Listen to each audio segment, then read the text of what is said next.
Assalamualaikum warahmatullahi wabarakatuh. Apa kabar semuanya yang sedang nonton video kali ini?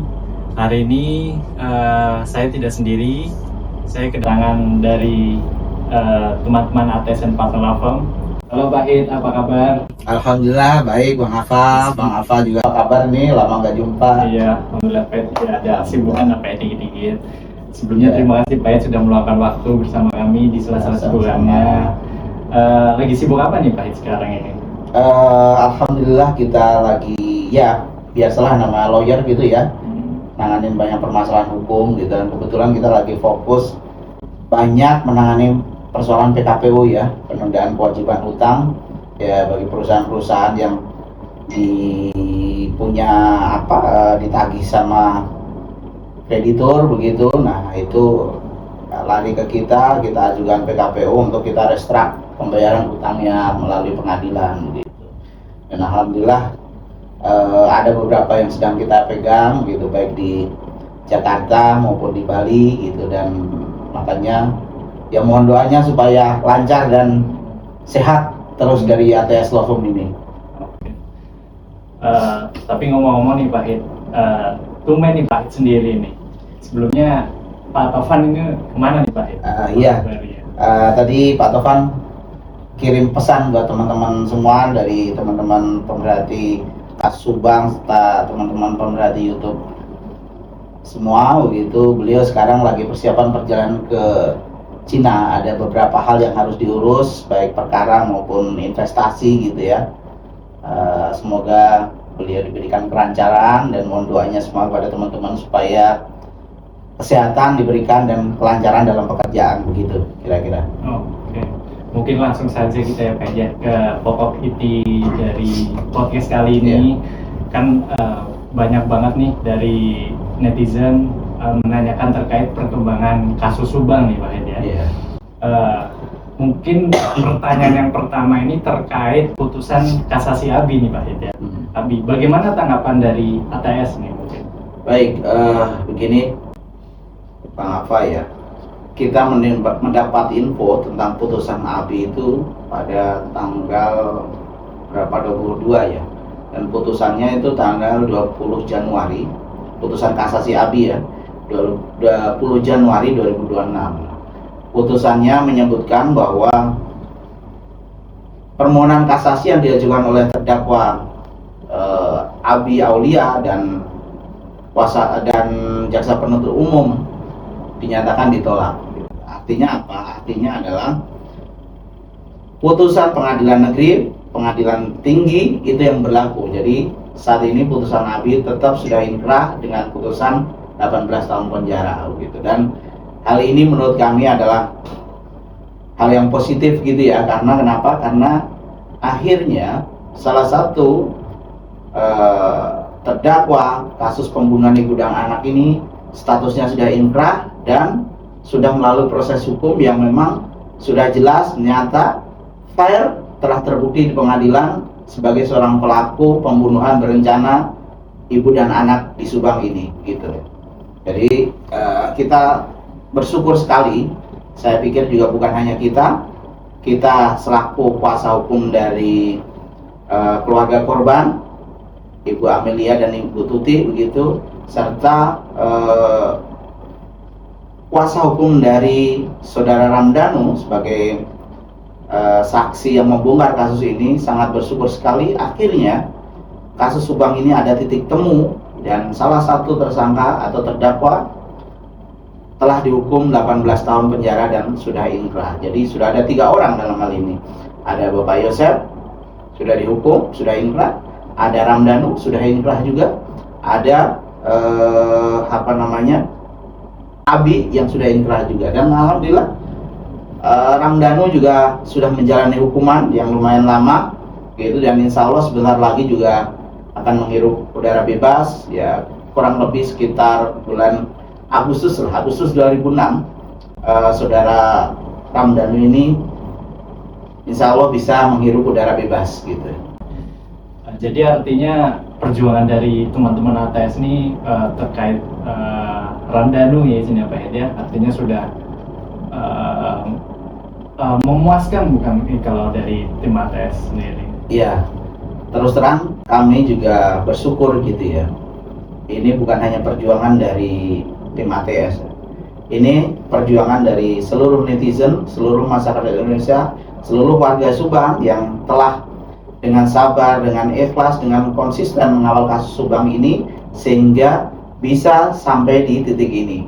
Karena tanpa ada pengawalan atau support dari para netizen, dari pemerhati kasus Subang, dari masyarakat Indonesia, saya pikir akan sulit kasus ini bisa terpecahkan atau terselesaikan sampai di titik ini, gitu Pak. Terima kasih Pak Hid. Kalau kita berbicara masih agak menyerempet nih ya Pak Hid, terkait kasusnya Mimin dan Ariki. Dari pandangan ATS Lavoni sendiri seperti apa? Iya, pada saat awal klien kami membongkar kasus pembunuhan ibu dan anak di Subang ini, di situ ada beberapa pelaku, yakni klien kami, Saudara Ramdhanu sebagai justice kolaborator, sebagai saksi sekaligus jadi tersangka juga. Terus kemudian ada Bapak Yosef, ada juga Abi, ada juga Mimin dan Arigi. Ini 5 orang nih. 5 orang yang telah dinyatakan bersama-sama dalam kasus pembunuhan ibu dan anak di Subang. Ini 3 sudah dihukum, sudah divonis sampai tingkat kasasi dan telah inkrah putusannya. Tinggal 2 orang, tinggal Arigi dan Mimin. Nah, Arigi dan Mimin ini oleh pihak kepolisian sudah dinyatakan sebagai tersangka dan sudah dilakukan juga pra-peradilan terhadap keduanya ini oleh kuasa hukumnya, dan pra-peradilannya ditolak. Artinya apa? Status tersangkanya secara hukum adalah sah, gitu ya. Nah, ketika status hukum kedua tersangka ini sudah sah, di sini ada kewajiban dari aparat penegak hukum untuk menindaklanjuti proses selanjutnya. Ini kita kita tekankan kepada para penegak hukum, baik kepolisian maupun kejaksaan, bahwa pertama, kenapa kedua tersangka ini harus segera diproses, harus segera disidangkan, karena kami dengar bahwa kedua tersangka ini udah P21 perkaranya. Ini harus dibawa ke proses persidangan. Kenapa? Karena pertama, agar kasus ini bisa terang benderang, terbuka. Jadi selesai secara menyeluruh. Artinya keadilan dan kepastian hukum bisa tercapai. Terus kedua, bahwa hak daripada keluarga dan korban terpenuhi karena para pelaku telah diadili. Ketiga, bahwa ketiga tersangka ini juga punya hak sebetulnya untuk membela diri, gitu ya. Ketika digantung terus statusnya sebagai tersangka, ya, ini kan artinya memberikan hal yang tidak baik terhadap mereka. Mereka juga butuh kepastian. Kalau memang mereka bukan pelaku, ya silakan segera uji di persidangan, mereka terbukti atau tidak. Kalau tidak terbukti bebaskan, kalau terbukti ya harus menjalani hukuman, gitu. Biar mereka ini ada kepastian hukum, gitu ya. Jadi kita menuntut penyelesaian kasus Subang ini secara menyeluruh, bukan kami ini dendam atau apa, bukan. Kami juga ingin kepastian hukum. Kami dan keluarga ini dapat kepastian hukum, dan para pelaku juga mendapatkan kepastian hukum. Mereka sebagai pelaku atau memang tidak. Kalau tidak, silahkan dibersihkan nama baiknya dan keluarganya, begitu. Kalau dilihat dari kasusnya itu kan sangat kompleks sekali, gitu ya. Mungkin apakah ada obstruction of justice dalam perkara tersebut, gitu Pak? Iya. Bagaimana perkara? Kalau obstruction of justice itu kemarin memang sudah ada di situ ya, karena dari proses awalnya mungkin sama-sama kita tahu bahwa perkara ini menjadi sulit dari 2001 dan 2003 baru terbuka. Itu kan memang ada orang yang menghalangi dalam proses penyelidikan dan penyidikan itu, sehingga perkara ini tertutup sedemikian lama sehingga akhirnya publik jadi terus bertanya-tanya, apakah masih ada keadilan, apakah masih bisa ditemukan kebenaran dalam proses pembunuhan ibu dan anak ini, gitu ya. Nah, di situ polisi sempat melakukan penyelidikan dan penyidikan terhadap OJ ini, dan kabar yang saya terima juga sudah ada beberapa orang yang diperiksa dalam proses OJ ini. Dan kami berharap tentunya, yaitu niat awal kita adalah ingin supaya kasus ini terbuka secara keseluruhan. Siapa yang melakukan dia harus bertanggung jawab. Ketika dia dituduhkan sebagai pelaku dan ternyata bukan, ya mereka berhak untuk mendapatkan hak rehabilitasi terhadap nama baik mereka dan keluarganya. Nah, kami ingin supaya kasus ini terbuka secara menyeluruh, selesai secara menyeluruh, termasuk kasus pembunuhannya dan termasuk kasus OOJ-nya itu tadi, obstruction of justice. Kami ingin supaya masyarakat, warga negara ini equal di depan hukum, sama di depan hukum. Siapa tidak pandang bulu, orang kaya, orang susah, pejabat dan seterusnya, itu jika mereka bersalah harus diadili. Itu hak yang mendasar dari setiap warga negara. Oke. Jadi terkait keseluruhan gitu ya Pak. Iya.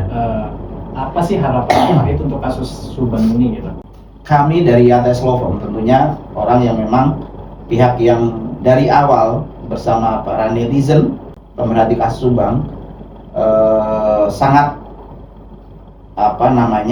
sangat konsen sekali untuk bagaimana supaya kasus Subang ini bisa terbuka secara menyeluruh gitu ya, bisa selesai secara menyeluruh. Harapan kami tentunya adalah bahwa kasus ini akan selesai dengan baik, dengan benar gitu ya.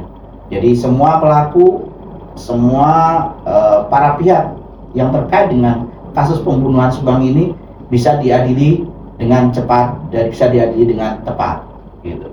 Jadi harapan kami juga supaya apa? Supaya ketika perkara ini selesai dan itu berkeadilan, pasti ini menjadi pembelajaran buat masyarakat Indonesia bahwa ketika kita melakukan perbuatan pidana, kita harus bertanggung jawab.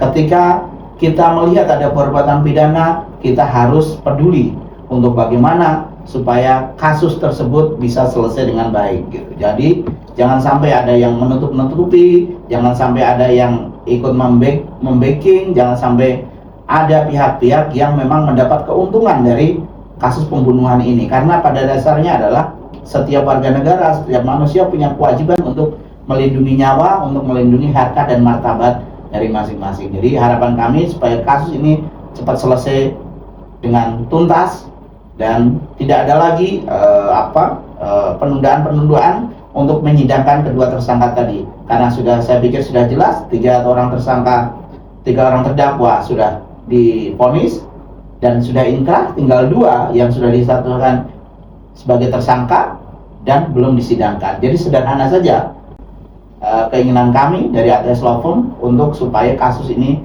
cepat diselesaikan, kedua orang tersangka ini segera disidangkan agar keadilan tercapai untuk keluarga serta korban serta juga untuk tersangka itu sendiri. Kira-kira seperti itu. Oke. Terima kasih Pak Hid untuk penyampaian ataupun penjelasan yang sudah disampaikan. Semoga apa yang disampaikan oleh Pak Hid hari ini bisa menjawab semua pertanyaan dari netizen semuanya. Mungkin ada yang disampaikan untuk netizen kita yang setia menonton. Closing statement dari kami dari ATS Law Firm. Terima kasih atas support dan dukungan masyarakat Indonesia, terutama netizen pemerhati kasus Subang, agar tidak capek, agar tidak lelah untuk mengawal kasus ini, agar tetap konsisten. Mari bersama-sama kita bahu-membahu untuk membongkar kasus pembunuhan Subang ini. Sebetulnya bukan hanya kasus Subang, semua kasus hukum, permasalahan hukum menjadi kewajiban kita untuk memonitor, untuk mengawasi agar apa? Agar aparat penegak hukum tidak lalai, tidak abai, agar keadilan, kepastian hukum tercapai di bumi Nusantara ini, agar kedamaian tercipta di Indonesia. Jadi terima kasih untuk semuanya. Terima kasih untuk para netizen pemerhati kasus Subang. Terima kasih untuk keluarga, tetap sehat, tetap kuat, dan dukungan untuk ATS Law Firm untuk tetap sehat, untuk tetap berkarya, untuk tetap komitmen dan konsisten untuk membela hak-hak orang yang terzalimi. Terima kasih. Assalamualaikum warahmatullahi wabarakatuh. Ya, cukup sekian podcast kali ini. Jangan lupa untuk teman-teman semuanya untuk selalu setia menonton podcast ini, podcast mendidik. Jangan lupa klik subscribe, komen kalau ada yang dipertanyakan. Ya, cukup sekian dari saya. Wassalamualaikum warahmatullahi wabarakatuh.